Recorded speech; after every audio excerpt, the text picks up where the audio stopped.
¿Cómo es tu iglesia? ¿Qué tipo de educación provee tu iglesia? ¿Es una comunidad amorosa? ¿Sienten las visitas que están en casa cuando entran en tu iglesia, por ejemplo? Es una comunidad, es un lugar donde las personas son curadas, vendadas y protegidas.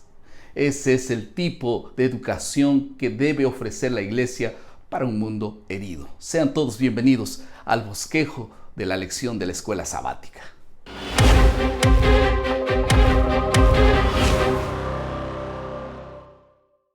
Estamos en la lección número 9 que tiene como título La iglesia y la educación. Veremos dos asuntos en la lección de esta semana. En primer lugar, hablaremos sobre la iglesia que representa el mesón. Y en segundo lugar, veremos cómo la iglesia se torna luz del mundo. ¿Todo bien? Vamos al primer asunto entonces, la iglesia y el mesón. En la parábola del buen samaritano, que está en el libro de Lucas, capítulo 10, la iglesia es representada por un mesón. Un lugar donde las personas son cuidadas, un lugar donde se recuperan los heridos. Y nosotros podemos extraer por lo menos 3 lecciones importantes de esta parábola. En primer lugar, responder a la pregunta, ¿quién es mi prójimo? En la pregunta de Jesús de Lucas capítulo 10 y el versículo 36, Jesús dice, ¿quién pues de estos 3 te parece que fue el prójimo del que cayó en manos de los ladrones? Entonces Jesús define que el prójimo no es el objeto del amor, o sea, uno que debe ser amado, sino el prójimo es el sujeto del amor, uno que ama.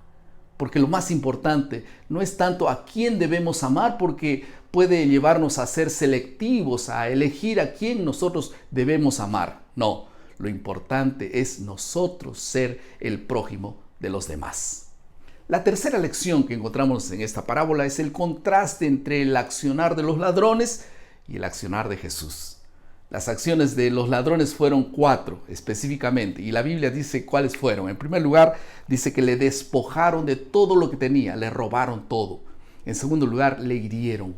Después se fueron y después le dejaron medio muerto. Y el samaritano hizo todo lo contrario. Primero, él pasó, lo vio, pero lo primero que hizo fue vendar sus heridas. Luego curó sus heridas con aceite y vino. Después lo llevó al mesón y finalmente cuidó de él. Él no se fue, no lo abandonó, lo acompañó siempre. Y esto a través del mesonero después.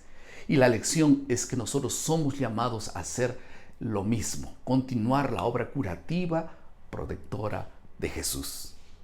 La tercera lección de esta parábola es que Dios le dio una misión a esta iglesia. ¿Cuál fue la misión? Lucas 10:35 dice que al otro día al partir sacó 2 denarios y los dio al mesonero y le dijo, cuídamele y todo lo que gastes de más yo te lo pagaré cuando regrese. Aquí nosotros vemos claramente una misión clara, cuida de él. Después Dios le dio una bendición, le dio 2 denarios, las condiciones para cuidar de él. En tercer lugar, le hizo una promesa. Si gastas algo más, yo te pagaré cuando regrese. El segundo asunto de la lección de esta semana es la iglesia como luz del mundo.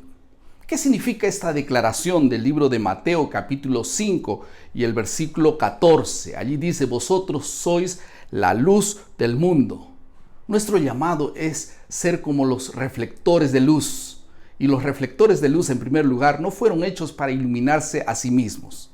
En segundo lugar, la luz no tiene sentido cuando está escondida debajo de la cama, debajo de la mesa. Tiene que estar en un lugar visible. Y en tercer lugar, los reflectores deben iluminar aquello que debe ser visto, es decir, Cristo Jesús. Nuestro llamado es iluminar a Jesús, es mostrar claramente al mundo quién es Jesucristo. Y si Jesús está siendo visto claramente, la iglesia no necesita ser contemplada.